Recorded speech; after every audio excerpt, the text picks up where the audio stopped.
We are starting to get a little bit more clarity with the men's basketball roster heading into this offseason. Plenty more of that to talk about today, including where certain guys are leaning, who might be coming back, and the recruits that could be coming in that the Hoosiers are focusing on. It's entirely a men's basketball podcast today as we catch up on what this roster could look like moving forward into this offseason. You are Locked On Hoosiers, your daily podcast on the Indiana Hoosiers. Part of the Locked On Podcast Network, your team every day.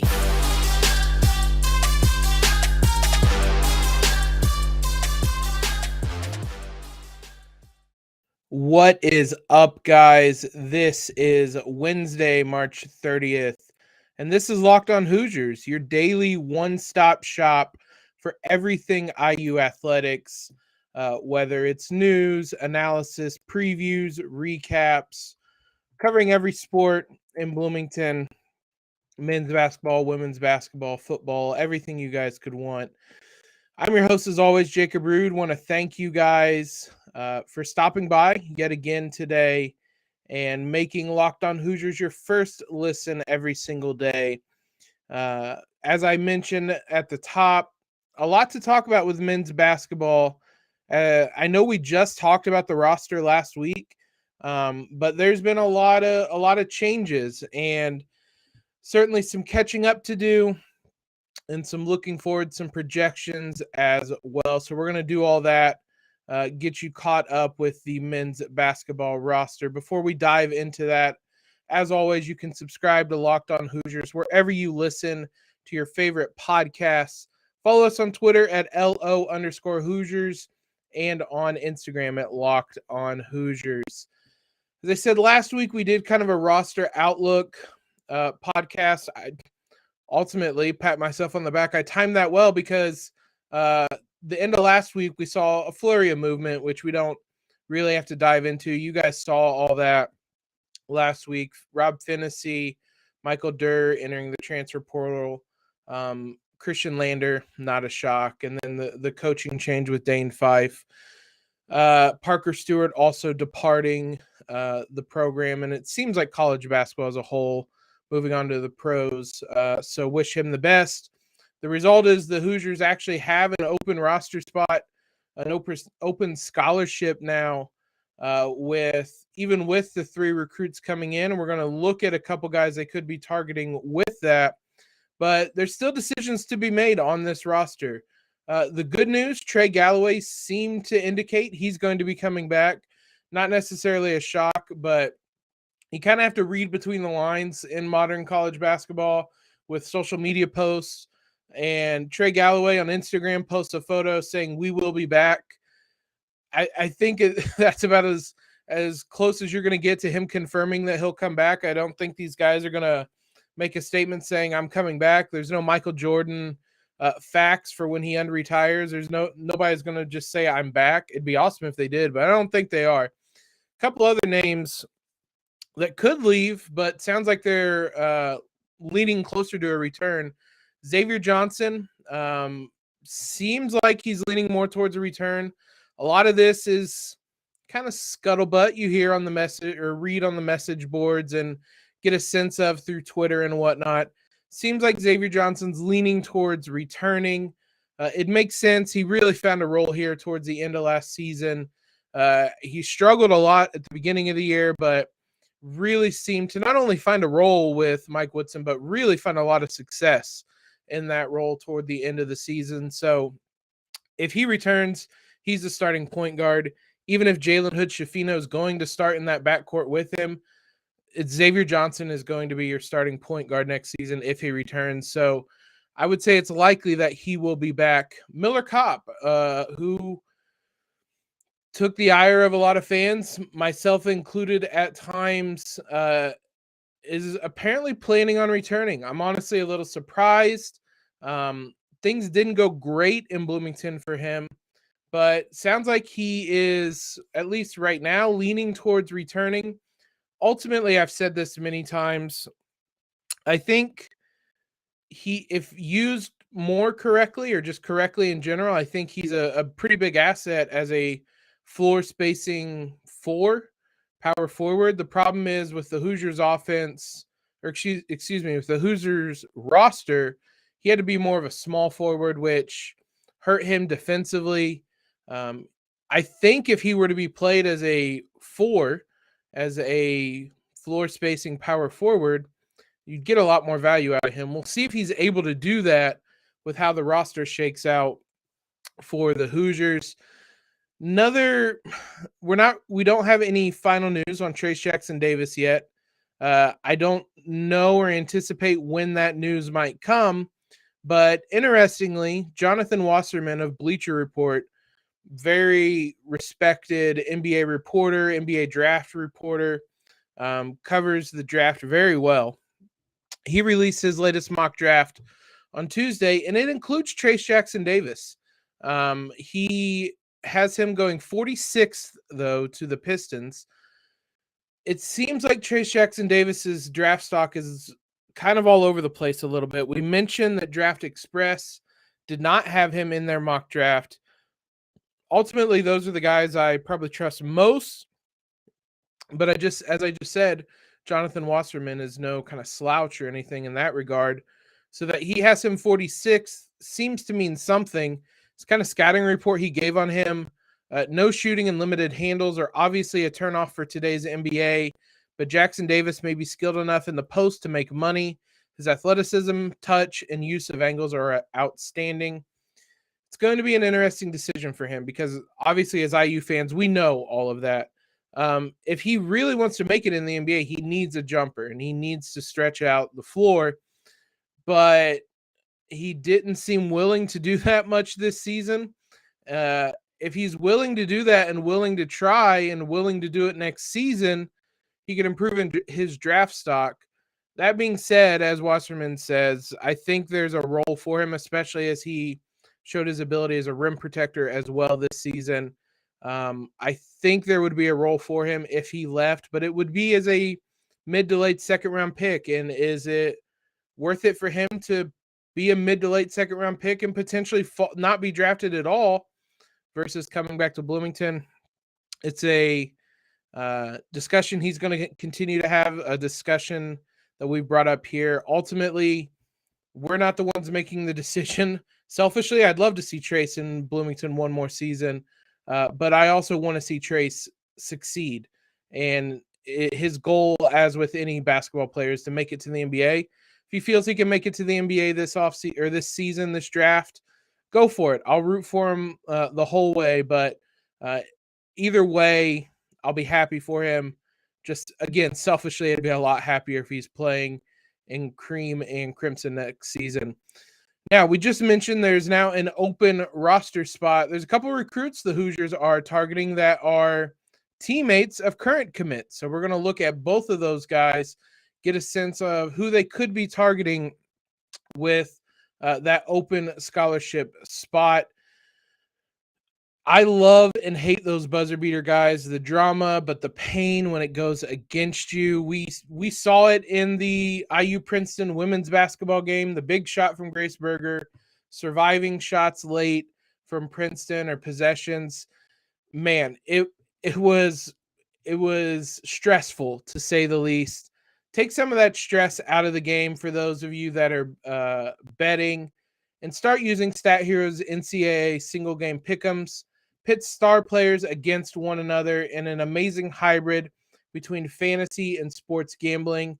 Take control back from these handicappers that always seem to have the advantage. Start focusing on the players you know best with gameplay that doesn't rely on big spreads, long odds, or funky props. Stat Hero gives you the advantage, resulting in their gamers winning 4 times more often. Why? Because Stat Hero eliminates the mystery about who or what you're going up against. In addition to their pick'em games, they also have dozens of lineups you can comb through to take on head-to-head. Plain and simple, Stat Hero is the easiest and fastest way to get your sports action fix, and it's what daily fantasy was meant to be. So sign up for free right now at stathero.com/lockedon. Use that promo code LOCKEDON and get a 100% deposit match. That's stathero.com/lockedon. Use that code LOCKEDON and double your deposit right now. Terms and conditions apply. You guys hear me talk about Built Bar all the time. And one of my favorite new products of theirs are the Puffs. If you haven't tried them, you are missing out. Puffs are the first ever protein-infused marshmallow. They're fluffy, they're marshmallowy, they're not just a protein bar. They're a treat, and just like Built Bars, they are covered in 100% real chocolate. They're a fan favorite with some incredible flavors, whether it's cinnamony churro, coconut marshmallow, banana cream pie. They're so good. They're going to become your new favorite. At Built Bar, they are all about taste, and then they make it healthy for you after that. I don't know how they do it, but they pull it off every single time. So head on over to built.com, use the promo code LOCKED15, and get 15% off your order. Get some of those puffs, try them out, try out some Built Bar flavors as well. Use promo code LOCKED15 for 15% off at built.com. Thanks again, guys, for making Locked On Hoosiers your first listen every day.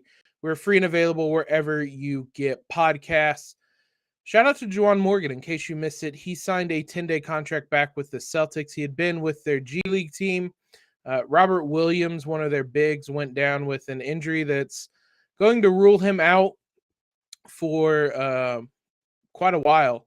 And that news coincided with Juwan Morgan being signed. So there's potential he could get some playing time here. If you guys want to tune in, the Celtics are playing really good basketball right now. I hate to admit that as a Lakers fan. For those of you watching on YouTube, the Lakers posters in the background, but they're playing some really good basketball. The Hoosiers have, and Mike Woodson specifically, have been knocking it out on the recruiting trail over the last year. That open roster spot now creates some possibilities for them. Perhaps the most intriguing is Malik Reneau. I believe I'm pronouncing that last name right. Probably not, because I suck at pronouncing names, but he is a power forward out of Montverde Academy in Florida. Montverde is obviously where Jalen Hood-Schifino attends. They are teammates, and Reneau is a forward who just decommitted from Florida when they switched or lost their head coach. And now the Hoosiers are one of the teams that are in the mix for him. He's a high energy, high IQ kind of physical specimen from what I gathered reading various scouting reports. He is ranked number 28 in the 2022 class, the number 4 power forward. He's a 5-star recruit. He's ranked almost side by side with Jalen Hood-Schifino. 247 Sports has him at 6'8", 210 pounds. So someone that makes sense for the Hoosiers to get for some size, for the forward position that could be opened up. Race Thompson hasn't officially announced a decision either way, but could be a replacement there, help get some minutes there. Hoosiers weren't crazy deep in the front court.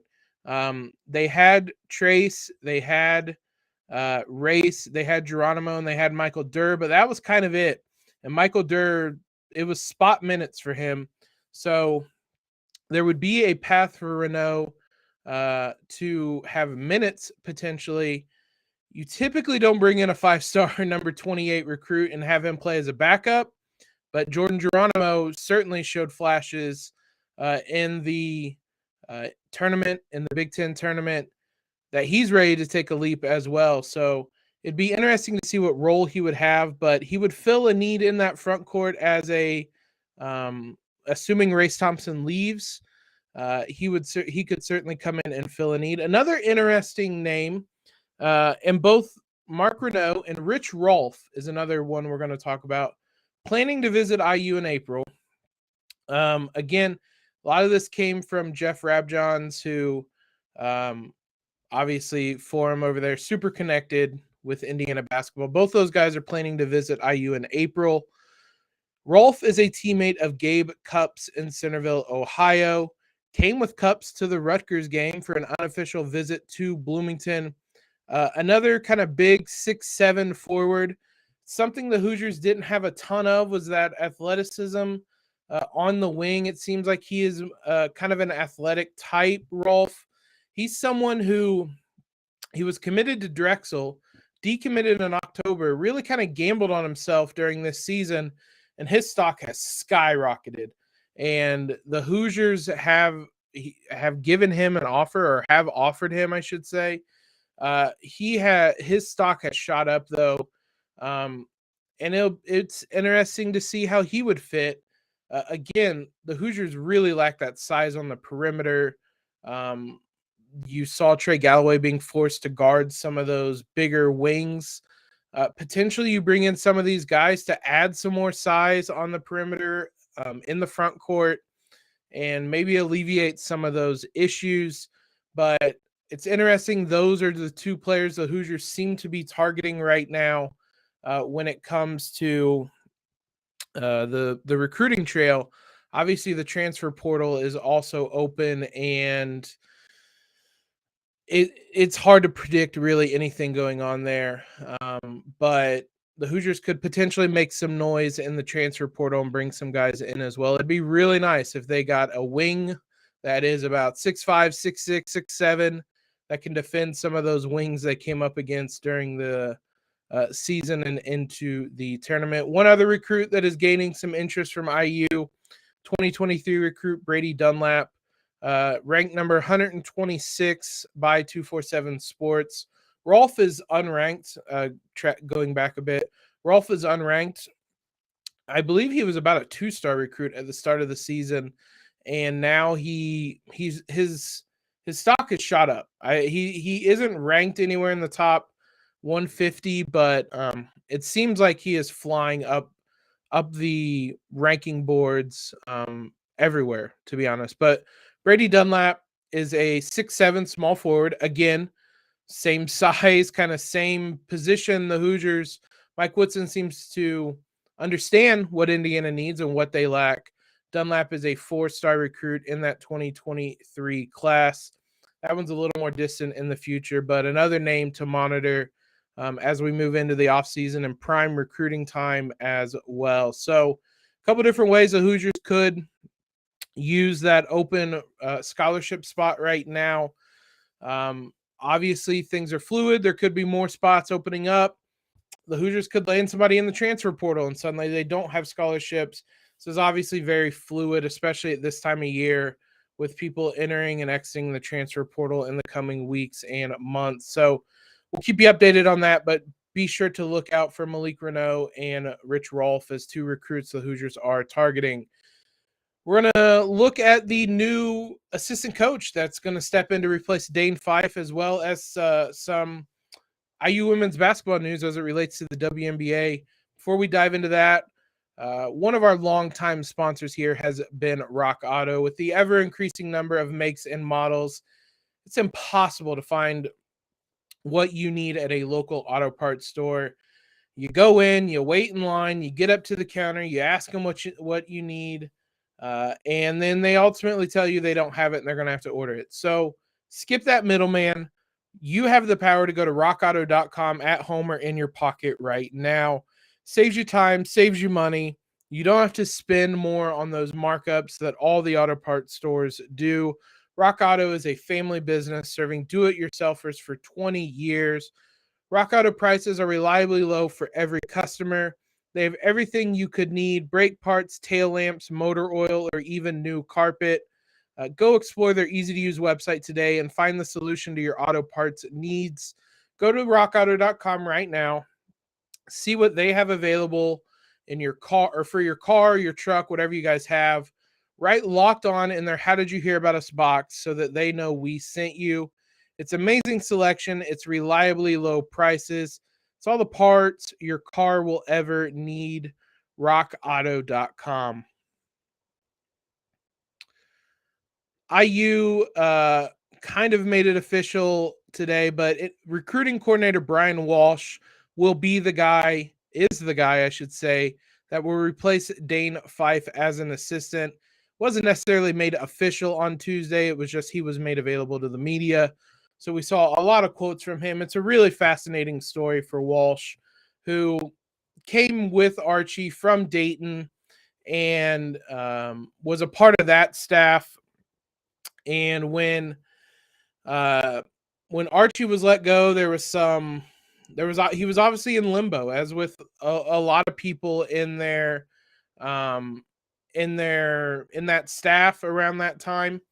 And Mike Woodson comes in, him not knowing college basketball kind of saved a lot of those jobs for that staff. Kenya Hunter was one of them that stayed. Hunter had recruited Walsh at Xavier, so he pined for him. He made a case for him. Walsh stayed on as a recruiting director, or coordinator, I should say. He was a big help in recruiting this past year. Indy started a great piece on Brian Walsh, or Dustin DePirac for the Herald Times, I should say. Did a great story on him. He was a big help in recruiting. The way it was kind of framed is he had all the connections. He knew how to get a hold of guys.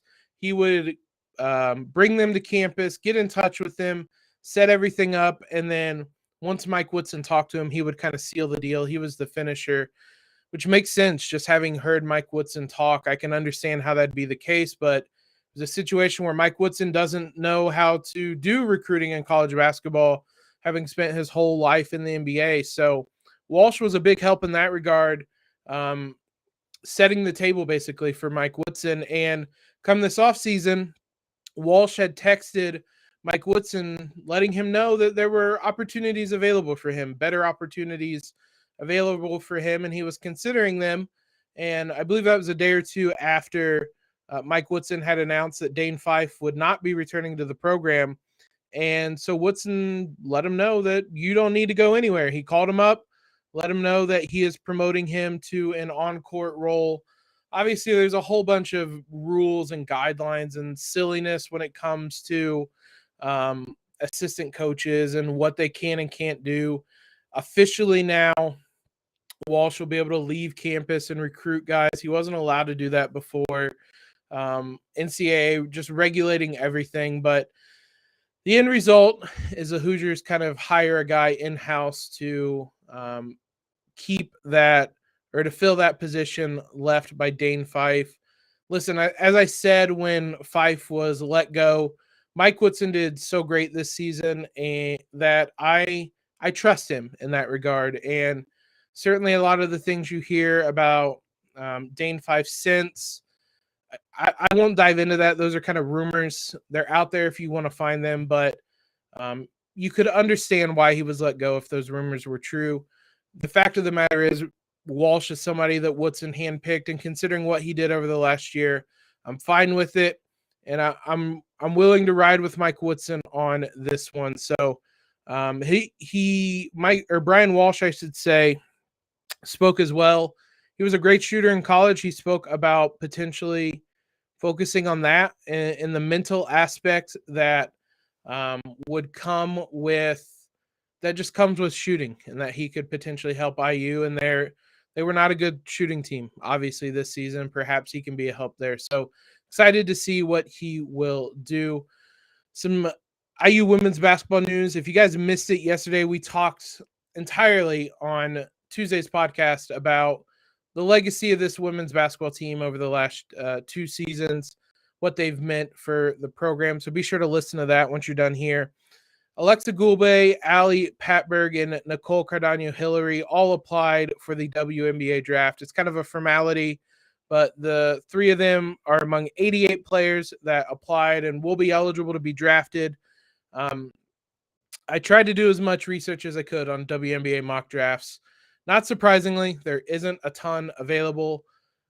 Only one draft done back in February had Patberg drafted. There are 3 rounds in a WNBA, or in the WNBA draft. That comes in the middle of April, that draft. So it's not long. You'll have to wait to see. Patberg is somebody that has routinely been mentioned, or I've seen in mock drafts. It'll be interesting to see. It wasn't a spectacular year for her, statistically at least. It'll be interesting to see if she maintained that value. On paper, Gulbe seemed like somebody that makes sense. A bigger kind of forward that can stretch the floor, play inside. The good news with basketball is there's a lot of opportunities available overseas to make more money there than in the WNBA. So if these girls want to continue playing, I think they would have the opportunity to do so. So best of luck to them, both in this draft and whatever they have moving forward. Also of note, we talked yesterday about about what's coming in to this women's basketball program in terms of recruits and transfers. Forgot to mention Aleksa Gulbe, as was pointed out to me by Ari, listener Ari DM me. Big shout out to him. Thanks for that. She transferred into the program and I believe sat out this season with the Hoosiers, but or she will be transferring in, I should say, and she's going to compete for one of those forward spots I mentioned. She's a 6'4" forward that played at Providence. She will come in and compete for some of those minutes alongside Keandra Brown. So a little more depth that the Hoosiers perhaps did not have last season. So thanks for him. Thanks to Ari for reminding me, and even more good news for the Hoosiers moving forward. Thanks again, guys, for making Locked On Hoosiers your first listen every day. We're going to be back tomorrow, probably talk some football for you. Also trying to get a baseball podcast in here with the guys over at iubase.com before the start of Big Ten play this weekend, get you caught up on everything IU baseball through the non-conference schedule. So should be some exciting episodes for you the rest of this week. Now, make your second listen Locked On NFL Draft. Ryan Tracy and former NFL cornerback Eric Crocker bring the NFL Draft to life every day with insight and analysis on college football prospects and NFL front offices. It's free and available wherever you get podcasts. Appreciate all the love you guys continue to show. Follow us on Twitter if you haven't already. Subscribe to the podcast. Leave a rating and review. It's real quick. Helps us out just a ton. Really can't tell you enough how much it helps us out. So if you guys can just real quick give us a rating, really appreciate that. Most importantly, though, guys, have a great Wednesday, and Elio.